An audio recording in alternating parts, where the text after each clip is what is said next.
Payet ou Milik, qui est le plus en danger cette saison? Allez, on va tout de suite faire un duel. Vous voulez qui? Saber, c'est le seul qui a donné Payet, donc ça sera Payet. Et je vous propose, en fait, je vous impose Eric Huet. Ouais, d'accord. Ouais, mais on peut faire un 3 contre 1. Non, pas du tout. Non, non, c'est pas possible. C'est pas possible. Si, on fait bon 3. Jingle, s'il vous plaît. Il m'a répondu Dimitri Payet, c'est Saber Defarge. Il m'a répondu Arkady Milik, c'est Eric Huet. Eric, à vous la main. Milik a beaucoup plus à perdre parce qu'on ne lui met pas un mais deux attaquants dans les pattes, Luis Suarez et Alexis Sanchez, deux joueurs au profil différent du profil du Polonais, deux joueurs qui seront amenés à cohabiter alors que évidemment Milik lui va ronger son frein. C'est simple, hier soir Milik a souffert de la comparaison vraiment avec Luis Suarez. On n'est plus avec le Milik de l'Ajax, de Naples qui était un joueur formidable, des blessures sont passées par là. Milik n'était déjà pas heureux la saison passée avec Sampaoli, il ne le sera pas plus cette saison avec Igor Tudor. Je l'incite même à partir. Tudor. Dimitri Payet pour Saber Defarge. Au-delà, encore une fois, du message qui a été envoyé par Igor Tudor à son vestiaire avec Dimitri Payet qui était évidemment à 100% hier et qui a débuté sur le banc.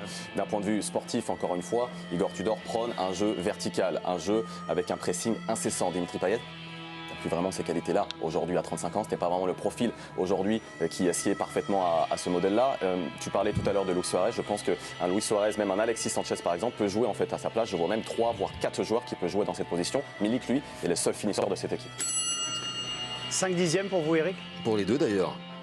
Ouais. Allez-y. Ah oui, j'ai pas encore l'habitude. Personnel? Personnel. Saber aussi? Je didirais que mes arguments étaient plutôt C'est tranchants fini, pour terminer. c'est fini. Bien essayé, Saber. De l'autopromotion, de l'autosatisfaction. C'est le service après-vente. Pas de melon. Non, pas de melon sur le plateau. Oh là là, tu commences bien. si vous- J'étais beau, je suis bien, je suis intelligent. Ah, tout va bien. Non, pas jusque-là. Je suis content. Si vous pensez que c'est Dimitri Payet qui est en danger, vous votez donc pour le très humble Saber Defarge. Et si vous pensez que c'est Arkady Milik, vous votez pour Eric Huet. L'heure est grave, puisque le président Roustan va arbitrer pour la première fois dans cette émission. C'est très grave.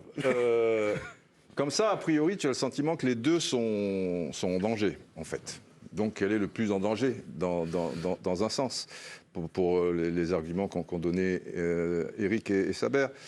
Mais je pense que Payet a un avantage, il connaît la maison, c'est un joueur dont tu auras toujours besoin, qui a quand même un jeu que n'ont pas les autres en général. Moi, je veux bien, tu vois, qu'ils disent c'est ceux qui courent le plus qui joueront, mais à un moment, il y aura des limites par rapport à ça. Et s'il y en a un qui est plus en danger, mais je pense que Payet doit se bouger le popotin aussi, mais il sait faire ça. Tu sais, quand Bielsa est arrivé, les entraînements, alors tu me diras, c'était il y a 4 saisons, ok, il n'avait pas... Les années passent. Les années passent. Mais c'est quelqu'un qu'on enterre souvent, Payet, il est trop gros, il est ceci, il est cela, et puis un coup, tu vois, je dis pas sur une saison, tu vois, mais donc plutôt Milik, donc plutôt Eric. Point pour Eric Huet. C'est vrai que sur le match d'hier, on va se concentrer sur Dimitri Payet. C'est vrai que sur le match d'hier, Cengiz Under a réussi des choses, mais on se dit que dans ce rôle, en soutien d'un attaquant aux côtés de Gerson, Payet peut régaler. Oui, et puis ça, Marseille aura quand même besoin à un moment donné d'un guide. Là, c'est vrai qu'au milieu de terrain, il y a beaucoup de monde et ça joue très bien, mais Payet, il te pose le ballon et il a une intelligence. Et moi, ce que j'adore avec Payet, je rejoins vraiment Didier, c'est que toute sa vie, c'est l'histoire de sa vie, Payet, d'être confronté à des montagnes face à lui, d'avoir des doutes sur lui et puis beaucoup de qu'en dira-t-on sur lui. Et il y a un moment, à chaque fois qu'il a eu besoin de se bouger, à chaque fois il a été énorme, à chaque fois il a su se préparer, quand il va à West Ham avant des grands événements. Et moi, Payet, au-delà de la technique, au-delà d'un savoir-faire tactique, c'est son caractère. Quelqu'un qui vraiment même adore les obstacles. Il a peut-être besoin de ça. Il a besoin de ça. Et puis là, je pense quand même par rapport à son orgueil, par rapport à lui face à Tudor, je pense que les deux se reniflent, les deux essayent de voir un petit peu, mais je pense que les deux sont très intelligents et je pense que Payet, là en plus Payet, il y a eu une belle image hier à un moment donné, Verretou veut lui Valentin Rongier veut lui donner le brassard, finalement lui il dit non, garde-le. Et j'aime ce côté aussi, je pense que Payet en plus c'est quelqu'un de humble. Comment? Boudeur? Non, pas Boudeur. Moi je pense que c'est un beau geste. C'est l'humilité? Ouais, parce que justement, il y a un moment donné, Rongier, tu vois, en plus Rongier ne sortait pas du terrain, Rongier était sur le terrain, il avait le brassard. Et je trouve que c'est bien aussi de Payet. Pour moi, il boude pas. Et hier, on l'a jamais vu bouder. Hier, on voyait des sourires. Je pense que Payet, il est intelligent, il a compris aussi que le temps passe. Sur les images qu'on a vues, il était, puis parce que le réalisateur a tenté un petit peu, tu vois, si à un moment tu peux avoir la gueule de Ronaldo qu'on a vu par exemple Manchester mais si Rongier United, était sorti, en tout cas, là, on l'a pas vu celle-là. Eh oui, donc moi j'ai confiance en Payet. Bernard, vous disiez boudeur. boudeur sur Dimitri Payet. Pour vous, Dimitri Payet, hier, il n'a pas eu la bonne attitude. Ah, si, non, c'est pas du tout ce que j'ai dit. Il Non, posait mais la question. C'était sur l'histoire sur le brassard. Mais Ouais. moi, pour ajouter à tout ce qui va être dit, ce qui a déjà été dit, brillamment, bien entendu, pour moi, la question ne se vois, pose pas. Bernard C'est forcément Milik qui se retrouve en danger. Ne serait-ce que pour une question de carrière sur la saison. Payet, il a 35 ans. Il est assis sur son contrat très confortable à l'OM. Il est en bout de piste. Jusqu'en 2024. Il sera de toute façon, à un moment ou un autre, indispensable parce que c'est un joueur atypique. Milik, c'est différent. Puis Milik, il a une Coupe du Monde à préparer.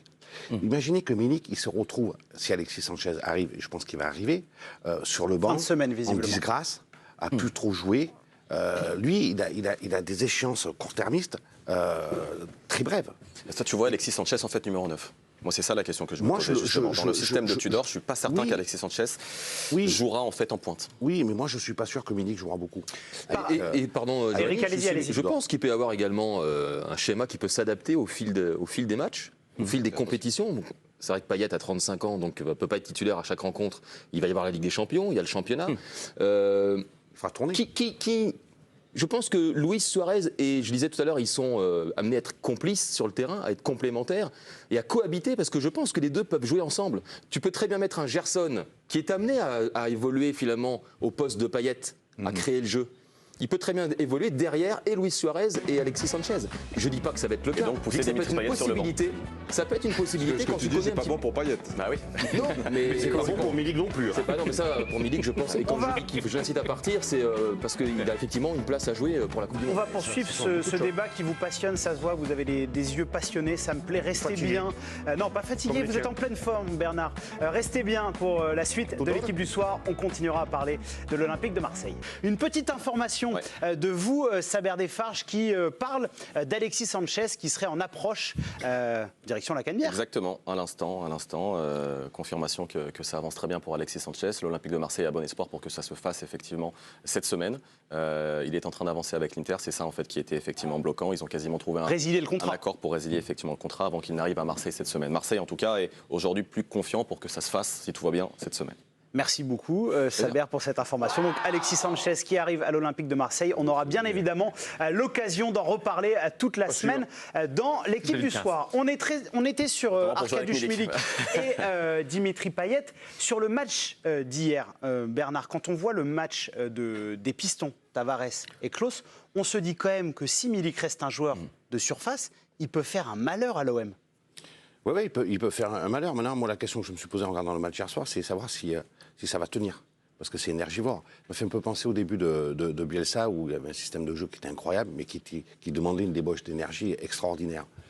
Là, je me dis, jouer sur plusieurs tableaux comme ça toute la saison, ça me paraît compliqué, même si les Pistons, c'est vrai qu'ils ont du coffre. Les deux étaient carbo. Ouais, ils ont fini carbo. On en parlera un petit peu plus tard des Pistons, messieurs. Ils étaient carbo, ce qui est normal d'ailleurs. Mais Sur Milik. Mais c'est vrai que si Milik est un formidable finisseur, un formidable joueur de surface, dans ce système-là, il devrait se régaler. Alors, peut-être. Même que la saison dernière, quand il est plus souvent sur le banc, c'était assez compliqué la gestion de Sampaoli. Tu vois, ses stats, elles étaient quand même très intéressantes. Donc là, effectivement, il devrait faire un carton.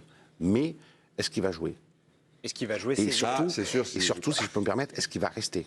Oui, il y aura. s'il reste pas, pour vous, Saber, vous pensez qu'il y a une possibilité qu'il puisse partir, Milik? Non, à l'instant T, je ne pense pas. Encore une fois, il peut se passer beaucoup de choses ici la fin Je du vais pas mercato, dire mais là. à l'instant T, non. Je n'ai pas dit qu'il L'instant partait. T, non. Ouais, non, bien sûr. C'est valide. Bernard Bien sûr, Lyons bien sûr. annonce un départ d'Arkadiusz Milik de l'Olympique de Marseille. non, mais- Ce que mais bien j'observe sûr. factuellement, c'est Reste qu'hier, moi, celui qui était pratiquement. sur le banc, factuellement, celui qui était sur le banc, c'est Dimitri Payet et pas Milik. Oui.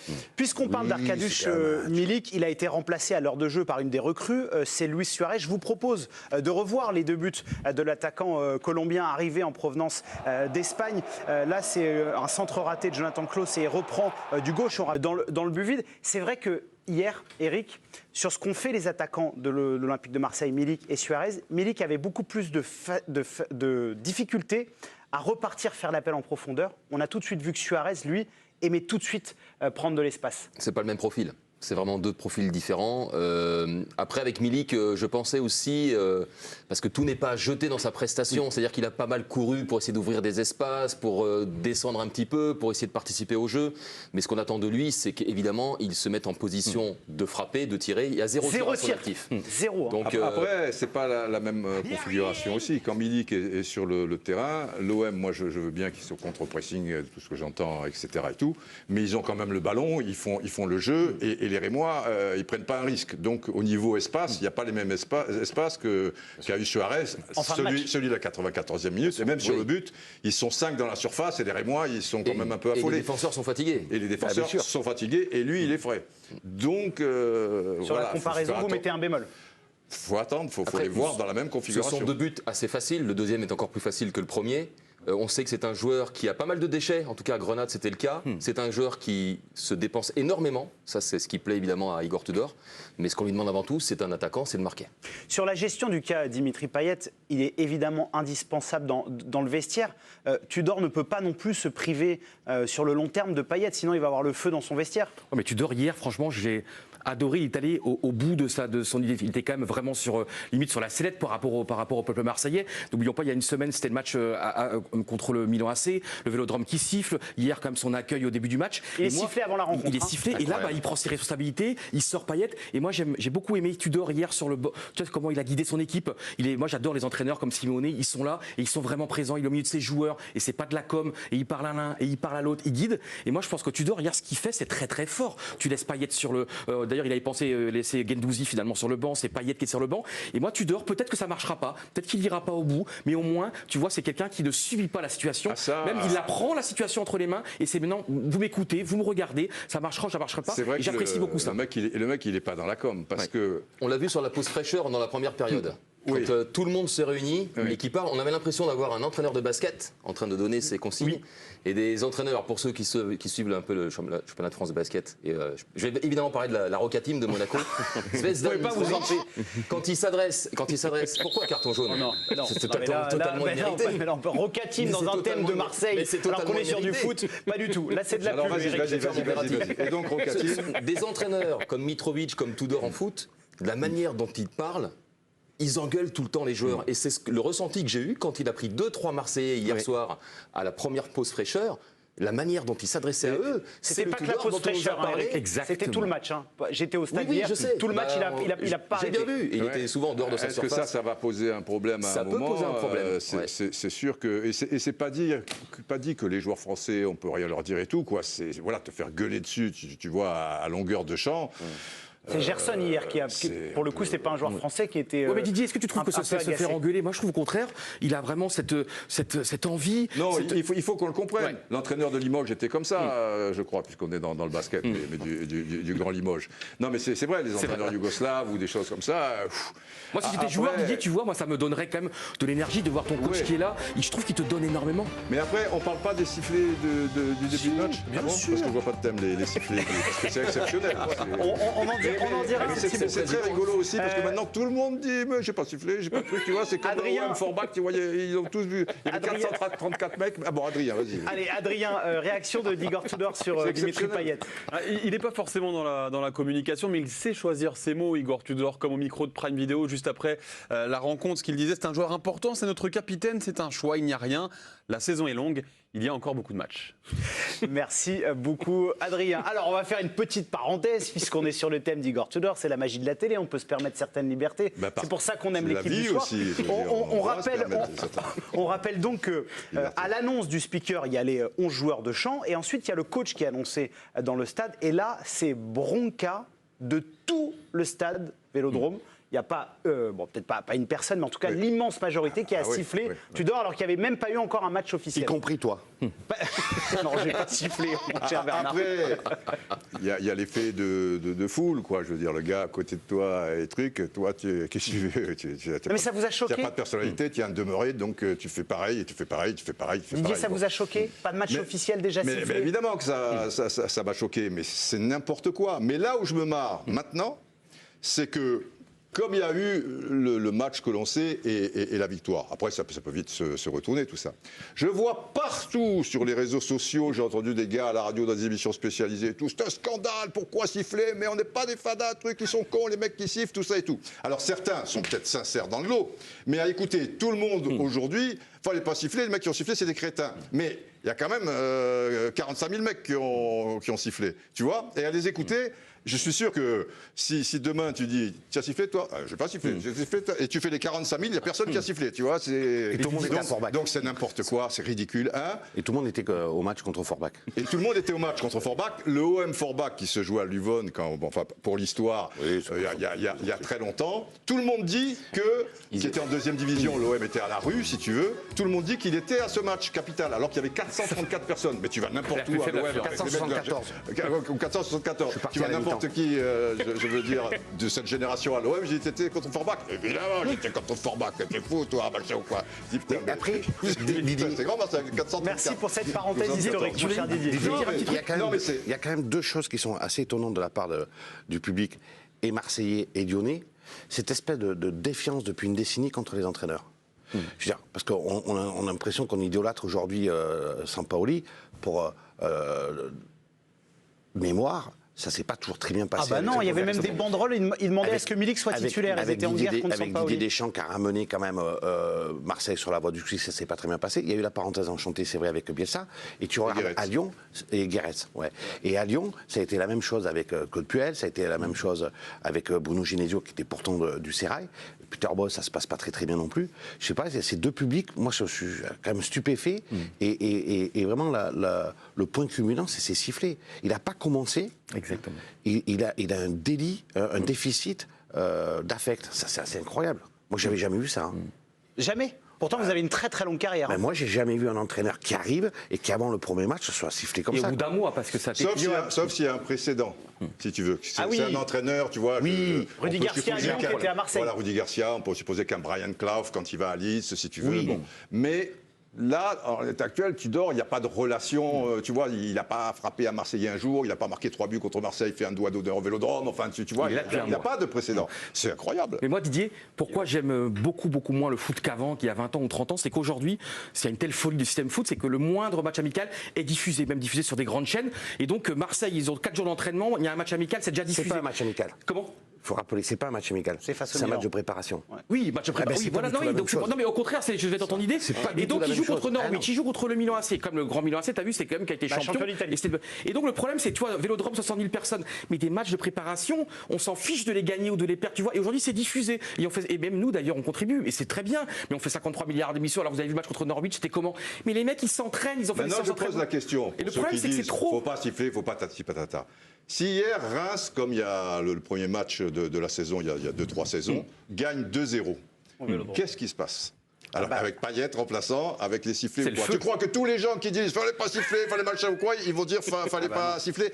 Donc voilà, le vent, le machin, la prochaine révolution, je retourne mon pantalon, c'est lamentable. Donc il faut vraiment que Serge Lama. Hein? Non, mais c'est... Allez, on va se réintéresser à notre thème. La parenthèse sur les sifflets d'Igor Tudor est terminée. On parlait d'Arkadiusz Milik et de Dimitri Payet.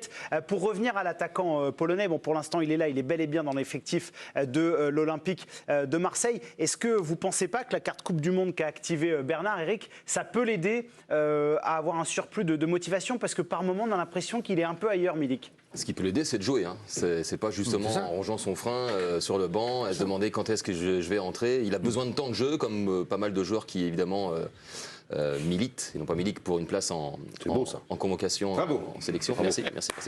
Deuxième carton jaune, s'il vous plaît. D'ailleurs, on ne les demande pas.